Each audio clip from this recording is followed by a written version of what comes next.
You know that feeling when you're scrolling through Instagram, seeing everyone's perfect lives surrounded by hundreds of friends, and you've never felt more alone? That's not just you. That's not weakness. That's the loneliness epidemic. And it's killing more people than cigarettes. Right now, 1 in 5 Americans feels lonely every single day. Not sometimes. Not occasionally. Every single day. If you're between 30 and 44 years old, that number jumps to nearly 1 in 3.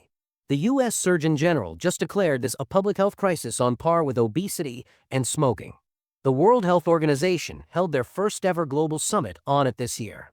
In the next 9 minutes, I'm going to show you why this invisible epidemic is more dangerous than you think, how it's literally changing your biology, and most importantly, 5 research-backed ways to fix it before it's too late.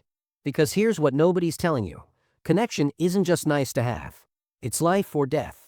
Let's talk about why you feel so alone. Here's what's actually happening right now.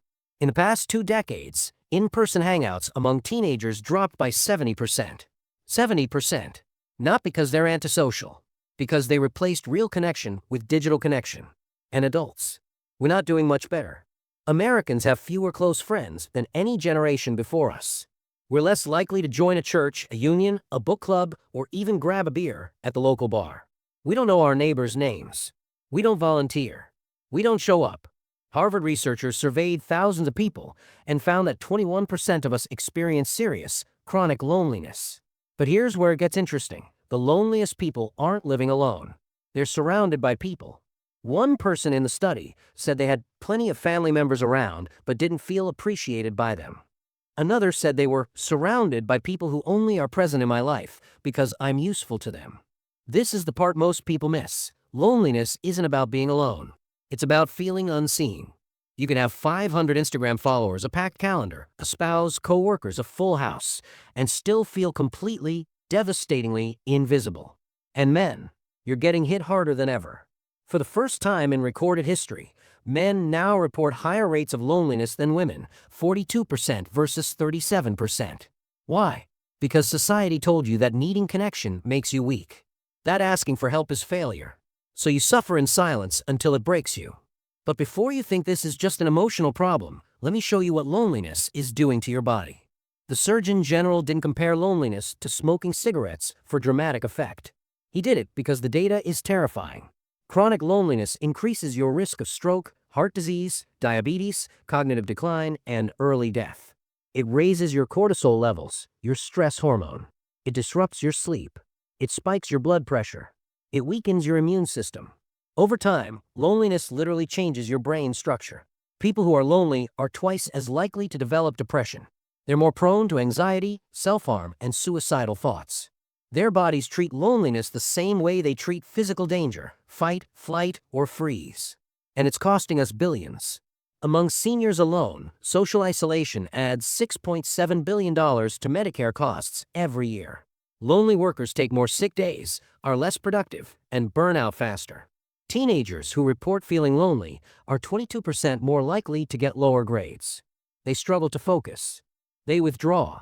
And in an age where success feels like everything, loneliness becomes the invisible weight dragging them down. Now, here's where the story gets complicated, and this is what social media companies don't want you to know. Technology was supposed to connect us. Facebook promised to bring the world closer. Instagram was about sharing moments. TikTok was about community. But the research is brutal. The more time we spend connecting online, especially when it replaces face-to-face interaction, the lonelier we feel. Why? Because digital connection gives us the appearance of community without the substance. You can have 1,000 likes and still feel like nobody really knows you. You can text 50 people and still feel like nobody would notice if you disappeared. The former Surgeon General, Dr. Vivek Murthy, said it best. Social media has become an endless scroll of performance, provocation, and unattainably perfect body types. What began as an effort to build community has transformed into something that's actively contributing to loneliness. And Gen Z, you're the guinea pigs. You're the first generation to grow up entirely immersed in this experiment. And the results are you're the loneliest generation in recorded history. But here's the twist, and pay attention because this is where hope enters the story. The World Health Organization just released a massive report proving that social connection isn't just emotionally beneficial. It's medically transformative. Strong social bonds reduce inflammation. They lower your risk of heart disease. They protect your brain from dementia. They lengthen your life. Communities with strong social ties are safer, healthier, and more resilient, even in disasters. Translation: connection is medicine. And right now, we're all suffering from a deficiency. Section 3. Why this matters to you. 1.5 minutes. Let me make this personal. If you're in your 30s or 40s right now, juggling work stress, maybe kids, maybe aging parents, scrolling your phone at 11 p.m. wondering why you feel so empty, this is your wake-up call. You're in the highest risk demographic.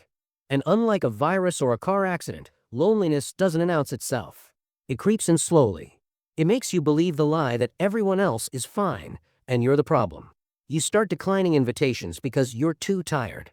You stop reaching out because people are probably busy. You convince yourself you don't need anyone because needing people feels dangerous. And one day, you realize you haven't had a real conversation in weeks. You haven't been truly seen in months. Here's what the research shows. This isn't just hurting your mental health. It's shortening your lifespan. It's increasing your risk of Alzheimer's. It's making you more vulnerable to every chronic disease we know of. And for teenagers watching this, if you feel like you're drowning in a sea of superficial friendships while everyone else seems fine, you're not imagining it. 1 in 5 of your peers feels exactly the same way. The good news? You still have time. The patterns haven't hardened yet. The neural pathways are still flexible. But you have to act now. All right, let's fix this.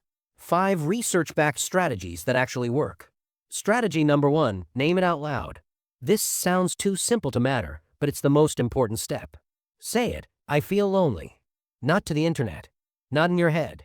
Say it to one real person. Why? Because loneliness thrives in silence. It convinces you that admitting you're lonely makes you weak or pathetic or broken. But the moment you name it, you take away its power. Text a friend. Hey, I've been feeling really isolated lately, and I wanted to reach out. That's it. You'll be shocked how many people respond with, "Oh my God, me too." Strategy number 2, prioritize third spaces. Your home is your first space. Your work is your second space. You need a third. A coffee shop where you're regular. A gym class. A book club. A climbing wall. A community garden. It doesn't matter what it is. It matters that you show up consistently and see the same faces. Research shows that repeated, unplanned interactions build trust faster than scheduled hangouts. That barista who knows your order? That person you nod to at yoga? These micro-connections add up. They remind your nervous system that you belong somewhere. And if you can't find a third space, create one. Harvard researchers found that 75% of lonely people wanted more fun community events where they live. So organize a monthly potluck. Start a walking group. Host a game night. One person doing this can change an entire neighborhood. Strategy number 3, reduce performative social media, increase active connection. Notice I didn't say delete social media. I said reduce performative use. Scrolling Instagram for an hour comparing your life to everyone else's highlight reel? That's poison. Using WhatsApp to organize a real-life dinner? That's medicine. The WHO found that the problem isn't technology itself, it's how we use it. If your screen time is replacing face-to-face connection, cut it. If it's facilitating real-world gatherings, keep it. Set a rule. For every 30 minutes you spend on social media, you have to spend 30 minutes in real-world connection. Watch how fast your life changes. Strategy number 4, serve others. Here's something the research is crystal clear on. The fastest way to feel less lonely is to help someone else. Volunteer at a food bank. Mentor a younger person. Join a community cleanup. Tutor kids. Walk dogs at a shelter. Why does this work? Because loneliness makes you hyper-focused on your own pain. Service shifts your attention outward. It creates meaning. It builds bonds.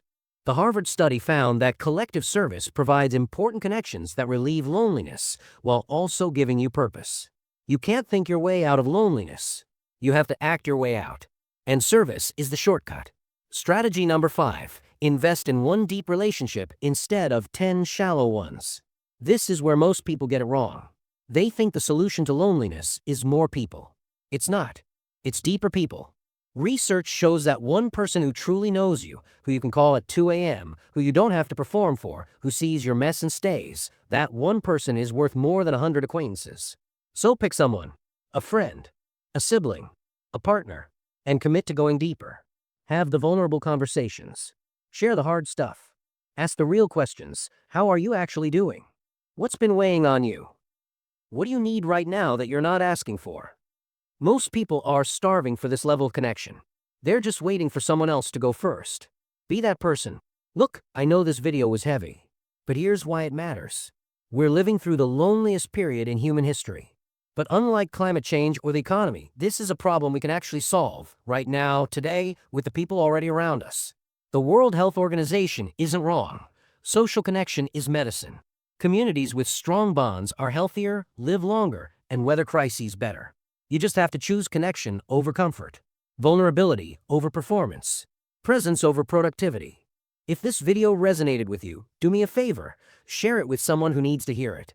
Drop a comment and tell me, on a scale of 1 to 10, how lonely do you actually feel? Let's start the conversation. And hit subscribe because we're preparing for the future together.